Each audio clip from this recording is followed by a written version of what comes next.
നമസ്കാരം. വളരെ പ്രധാനപ്പെട്ട ഒരു ചോദ്യമാണ് നമുക്കിവിടെ വന്നേക്കുന്നത്.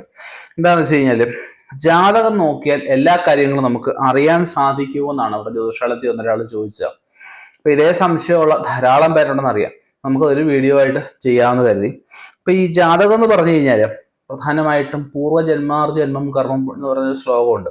അത് പ്രകാരം നമുക്ക് പൂർവ്വജന്മം, അത് കഴിഞ്ഞ ജന്മത്തിലെ ബാക്കി പത്രമാണ് ഈ ജന്മത്തിലെ നമ്മുടെ ഗ്രഹനില അല്ലെങ്കിൽ ഹൊറോസ്കോപ്പ് അല്ലെങ്കിൽ ജാതകം എന്ന് പറയുന്നത്.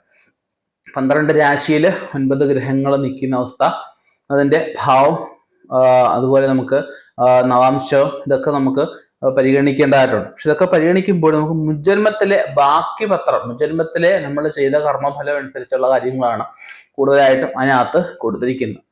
ഈ ജന്മത്തിലെ കർമ്മഫലം നമ്മൾ അറിയണം.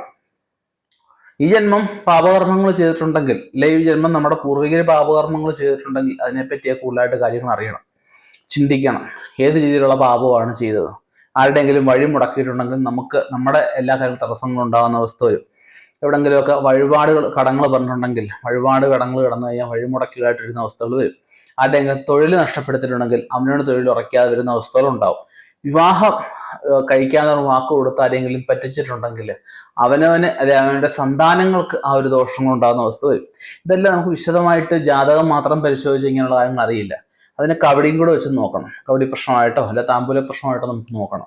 മുജ്ജന്മം ദോഷം പറയാം, എൻ്റെ ജാതകം നോക്കിയിട്ട് പറയും. അതിനുവേണ്ടി ഞാൻ പല ജ്യോതിഷ ചാനലുകളും കാണാറുണ്ട്. അതിൽ പറയുന്ന പോലെ ഒക്കെ പല പുസ്തകങ്ങളും ഞാൻ വായിച്ചിട്ടുണ്ട്. അല്പ ജ്ഞാനികളായിരിക്കും. അവർ എന്താ പറയാം, എൻ്റെ ജാതകം തിരുമേനി പെർഫെക്റ്റ് ആണ്, എൻ്റെ ജാതകത്തിൽ യാതൊരു ദോഷവും ഇല്ല, പക്ഷെ എനിക്കിതുവരെ എഴുന്നേറ്റം ഉണ്ടായിട്ടില്ല എന്നാദ്യം വരുന്നവരെ പറയും. അപ്പൊ അതിനുള്ള കാര്യം ഇതാണ്: നിങ്ങളുടെ പൂർവികരോ നിങ്ങളോ ഈ കഴിഞ്ഞ ജന്മത്തിലെ അല്ല, ഈ ജന്മത്തിലെ, കഴിഞ്ഞ ജന്മത്തിലെ നിങ്ങളുടെ പൂർവികരുടെ കാര്യം ചിന്തിക്കേണ്ട ആവശ്യമില്ല. ഈ ജന്മത്തിലെ നിങ്ങളുടെ പൂർവികരുടെ കാര്യം നിങ്ങൾ ചിന്തിക്കുക തന്നെ വേണം. ചില ദോഷങ്ങൾ അത് കിടന്നു കഴിഞ്ഞാൽ നമുക്കത് ബാധകൾ തന്നെയാണ്, ദോഷമായിട്ട് ബാധിക്കുന്ന അവസ്ഥകൾ തന്നെയാണ്. അപ്പൊ അവയെ നീക്കിയെങ്കിൽ മാത്രമേ നമുക്ക് അതിൽ നമ്മൾ ഉദ്ദേശിക്കുന്ന കാര്യങ്ങളിൽ മുന്നേറ്റം നമുക്ക് ഉണ്ടാവുകയുള്ളൂ.